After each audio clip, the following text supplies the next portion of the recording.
Hey guys, this is Abid Khan और मैं लेके आ चुका हूं आपके लिए इस वीडियो में एक और यूनिक गवर्नमेंट जॉब अपडेट आपके लिए, जो कि निकल के आ रहा है आरपीएफ रिक्रूटमेंट 2024 की तरफ से, जिसमें कि हमारी एसआई प्लस कांस्टेबल की पोस्ट पर ये वैकेंसी आ चुकी हैं। काफी लार्ज नंबर पे वैकेंसी आई हुई है दोस्तों, और काफी दिनों बाद ये वैकेंसी आई हुई है। और दोस्तों, मैं जानता हूं कि आपको इस वैकेंसी का काफी दिनों से इंतजार था, तो दोस्तों वो फाइनली घड़ी आ गई है और इसके ऑनलाइन फॉर्म भी ऑलरेडी फिल होना शुरू हो गए हैं। तो दोस्तों, अगर आप इस रिक्रूटमेंट के रिगार्डिंग थोड़े से भी इंटरेस्टेड है तो वीडियो को पूरी देखना, क्योंकि मैं इस रिक्रूटमेंट के रिगार्डिंग इस वीडियो में मैं डिटेल में बात करने वाला हूं। दोस्तों, पोस्ट एंड वैकेंसी के बारे में तो बात करेंगे, साथ में इंपोर्टेंट डेट के बारे में बात करेंगे और बात करेंगे इसके एलिजिबिलिटी क्राइटेरिया पर कि एलिजिबिलिटी क्राइटेरिया क्या होने वाला है। एलिजिबिलिटी क्राइटेरिया में सबसे पहले हम एज लिमिट के बारे में बात करेंगे कि एज लिमिट क्या होने वाली है। टोटल वैकेंसी के बारे में बात करेंगे कि इसमें टोटल वैकेंसी कितनी हुई है। क्वालिफिकेशन के बारे में बात करेंगे इसके एग्जाम पैटर्न पे एंड एग्जाम सिलेबस के बारे में भी बात करेंगे, और बात करेंगे इसके फिजिकल क्राइटेरिया पर कि इसका फिजिकल क्राइटेरिया क्या होने वाला है। और बात करेंगे कि आफ्टर सिलेक्शन के बाद आपको जो सैलरी मिलेगी वो कितनी मिलने वाली है। Job location and job profile के बारे में बात करेंगे, साथ में एग्जाम सेंटर के बारे में बात करेंगे, आपके एग्जाम सेंटर कहाँ रहने वाले हैं। जैसा कि दोस्तों मैंने आपको शुरू में बता दिया, ये वैकेंसी जो आई है आरपीएफ प्लस आरपीएसएफ की तरफ से वैकेंसी आई हुई है। दोस्तों, इसमें जो टोटल जो वैकेंसी आई हुई है वो 4660 वैकेंसी आई है, जिसमें कि कांस्टेबल की पोस्ट पर जो वैकेंसी आई है वो 4028 वैकेंसी आई है। वही एसआई मतलब सब इंस्पेक्टर की जो पोस्ट आई हुई है वो दोस्तों इसमें 452 वैकेंसी आई हुई है। काफी लार्ज नंबर पे ये वैकेंसी आई है, जिनको कि कैटेगरी वाइज डिवाइड किया गया है। चलिए दोस्तों, बात कर लेते हैं अब एलिजिबिलिटी क्राइटेरिया के बारे में कि इसका एलिजिबिलिटी क्राइटेरिया क्या होने वाला है। दोस्तों, सबसे पहले एलिजिबिलिटी क्राइटेरिया में हम एज लिमिट के बारे में बात करेंगे कि किस पोस्ट के लिए क्या एज लिमिट मांगी गई है। तो सबसे पहले हम कांस्टेबल की पोस्ट के बारे में बात करेंगे कि इसके लिए एज क्या मांगी गई है। तो दोस्तों, कांस्टेबल के लिए जो एज जो मांगी गई है मिनिमम 18 साल मांगी गई है, मैक्सिमम 28 साल एज मांगी गई है। वहीं एसआई मतलब सब इंस्पेक्टरी पोस्ट के लिए जो एज जो मांगी गई है मिनिमम 20 साल मांगी गई है, और जो मैक्सिमम एज जो मांगी गई है उसमें 28 साल मांगी गई है। अब बात कर लेते हैं कि एज रिलैक्सेशन कितना मिलेगा।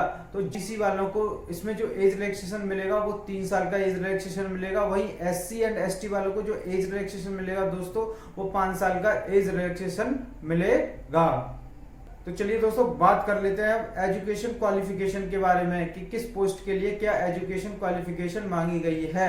तो सबसे पहले हम कांस्टेबल की पोस्ट के बारे में बात कर लेते हैं कि कांस्टेबल की पोस्ट के लिए कि एजुकेशन क्वालिफिकेशन क्या मांगी गई है। दोस्तों, मैं आपको बता दूं, अगर आपने किसी भी स्कूल से 10th पास कर रखी है तो आप कांस्टेबल के फॉर्म को फिल कर सकते हैं। वहीं अगर बात कर रहे हैं एसआई की क्वालिफिकेशन क्या मांगी गई है, तो मैं आपको बता दूं दोस्तों, अगर आपने किसी भी यूनिवर्सिटी से किसी स्ट्रीम से आपने ग्रेजुएशन पास कर रखी है तो आप एसआई का फॉर्म को फिल कर सकते हैं, एसआई के फॉर्म को आप डाल सकते हैं।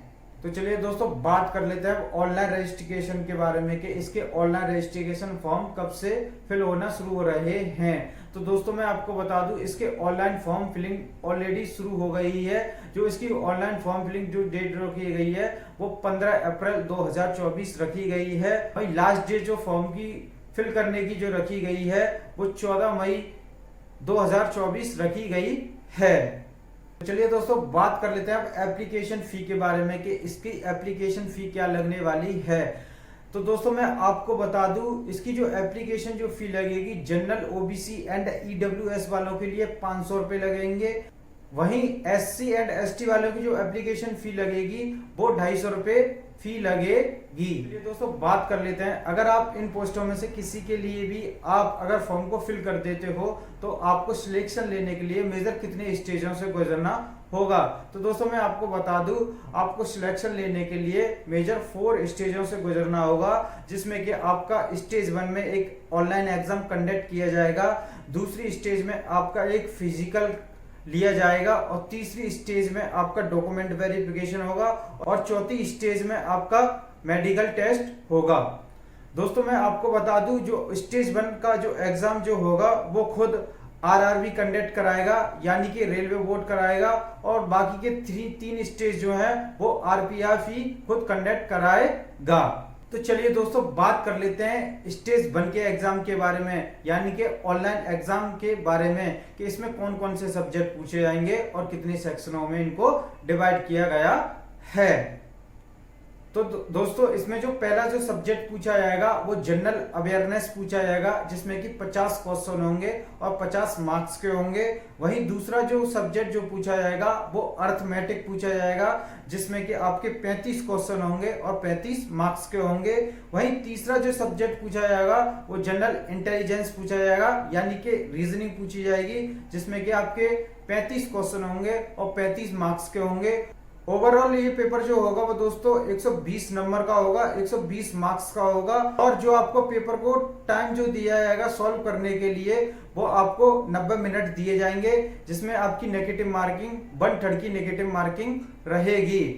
दोस्तों मैं आपको बता दूं, जो आपका स्टेज 1 का जो एग्जाम है बहुत ही इंपॉर्टेंट है, क्योंकि आपकी जो फाइनल जो कट ऑफ बनेगी वो इसी की बेस पे बनेगी। इसलिए ही आपका ये फर्स्ट स्टेज का जो एग्जाम है वो काफी इंपॉर्टेंट है, कि मार्क्स आपके फाइनल मेरिट पर इफेक्ट कराएंगे।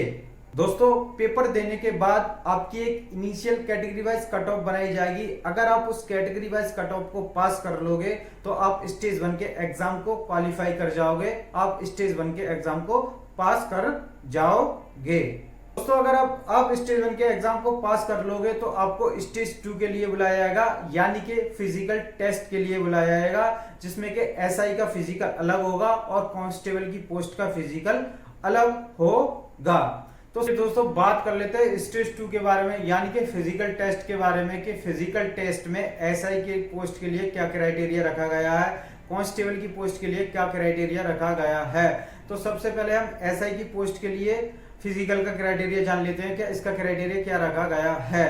तो एसआई की पोस्ट में फिजिकल के क्राइटेरिया में सबसे पहले हम रनिंग के बारे में बात कर लेते हैं, कि इसमें रनिंग का क्राइटेरिया क्या मांगा गया है मेल कैटेगरी के लिए, बाद में फीमेल कैटेगरी के लिए भी जान लेंगे। तो मेल कैटेगरी के लिए इसमें जो रनिंग जो मांगी गई है वो 1600 किलोमीटर की मांगी गई है, और इसमें जो टाइम जो दिया जाएगा आपको 6 मिनट 30 सेकंड दिए जाएंगे। वहीं अगर बात करें फीमेल कैटेगरी के लिए, तो फीमेल कैटेगरी को 800 मीटर की रेस मारनी है, आपको जो टाइम दिया जाएगा वो 4 मिनट दिए जाएंगे आपको 800 मीटर की रेस मारने के लिए। वहीं अगर बात करें मेल एंड फीमेल कैटेगरी के लिए, एसआई की पोस्ट के लिए long jump and high jump की, तो मेल कैटेगरी के लिए जो लॉन्ग जंप जो रखी गई है वो 12 फीट रखी गई है। वहीं हाई जंप की जो बात करें वो दोस्तों 3 फीट की हाई जंप रखी गई है। वहीं अगर बात करें फीमेल कैटेगरी के लिए, जो लॉन्ग जंप जो रखी गई है वो 9 फीट की लॉन्ग जंप रखी गई है। वहीं हाई जंप जो रखी गई है फीमेल कैटेगरी के लिए वो 3 फीट की हाई जंप रखी गई है एसआई की पोस्ट के लिए। तो दोस्तों अब बात करते हैं कांस्टेबल की पोस्ट के लिए, कि इसका क्राइटेरिया क्या रखा गया है फिजिकल का। दोस्तों अगर बात करें रनिंग के बारे में, इसमें भी तो मेल कैटेगरी के लिए इसमें भी 1600 किलोमीटर की रेस रखी गई है। दोस्तों यहाँ पर टाइम की जो बात करें तो आपको जो टाइम दिया जाएगा 5 मिनट 45 सेकंड दिए जाएंगे।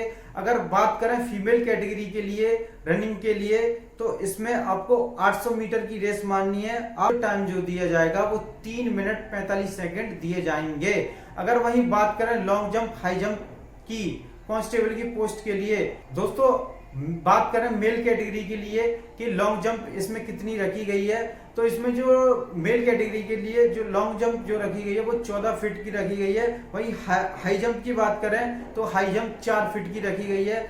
बात करें फीमेल कैटेगरी के लिए लॉन्ग जंप की, तो इसमें 9 फीट की लॉन्ग जंप है। वहीं हाई जंप की बात करें तो इसमें 3 फीट की हाई जंप रखी गई है फीमेल कैटेगरी के लिए।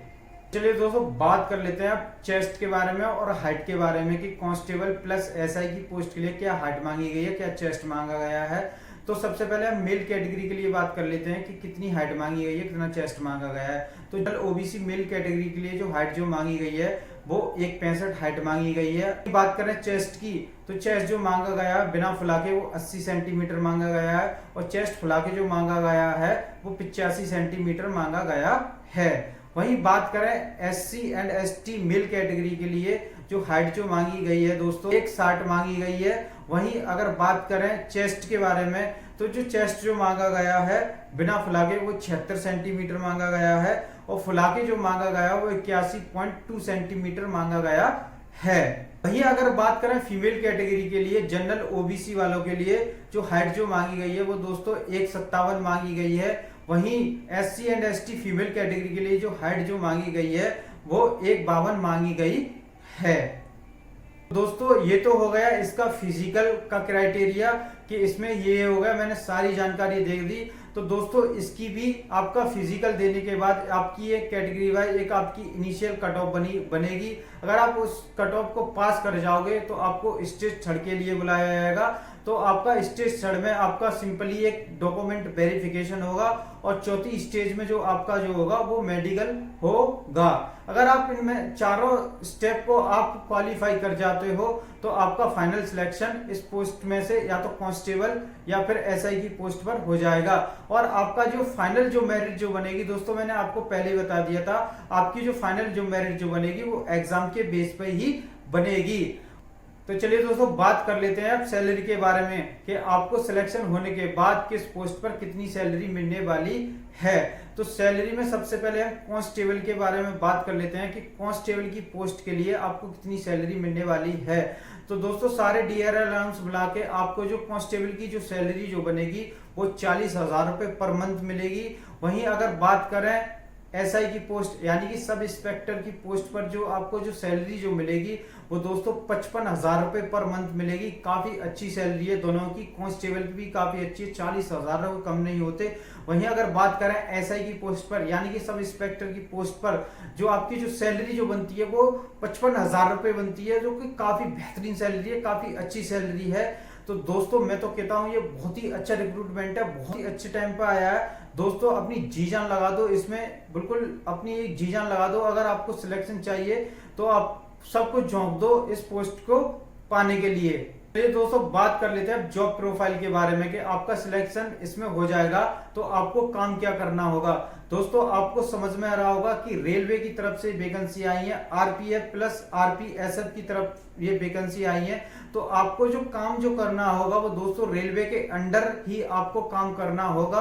बेसिकली आपका जो काम जो रहेगा वो रेलवे के अंडर रहेगा, आपको रेलवे के अंडर देखभाल करनी होगी। दोस्तों बात कर लेते हैं आप जॉब लोकेशन के बारे में कि आपकी जॉब लोकेशन क्या रहने वाली है। तो दोस्तों ऑल इंडिया की वैकेंसी है, तो आपकी जो जॉब लोकेशन जो रहेगी वो ऑल इंडिया में रहेगी। और दोस्तों मैं आपको बता दूं ये जो वैकेंसी आई है वो जोन वाइज आई है। तो आपकी जो जॉब लोकेशन जो रहेगी वो जोन वाइज रहेगी। आप जिस जोन से आप फॉर्म को फिल करोगे उसी जोन में आपको पोस्टिंग मिल सकती है, आपकी जॉब लोकेशन देखने को मिल सकती है। तो फाइनली दोस्तों बात कर लेते हैं एग्जाम सेंटर के बारे में कि एग्जाम सेंटर क्या रहने वाले हैं। तो दोस्तों आपने जिस जोन से आपने फॉर्म को फिल किया होगा उसी जोन में आपको अपना एग्जाम सेंटर देखने को मिलेगा। तो उम्मीद करता हूं दोस्तों मैंने इस रिक्रूटमेंट के रिगार्डिंग आपके सारे डाउट क्लियर कर दिए होंगे। अगर आपका फिर भी कोई डाउट है या क्वेरी है तो आप मुझे इंस्टाग्राम पे डीएम कर देना। मेरी इंस्टाग्राम आईडी है सरकारी नौकरी वाले भैया। अगर आपकी फिर भी कोई क्वेरी है डाउट है तो आप मुझे जरूर डीएम करना और बताना कि वीडियो कैसी लगी। अगर वीडियो अच्छी लगी है तो शेयर करना, कमेंट करना। अगर आप चैनल पे नए हो तो चैनल को सब्सक्राइब जरूर करना और अपने फ्रेंड में जरूर शेयर करना। मिलते हैं नेक्स्ट वीडियो में, जब तक के लिए जय हिंद।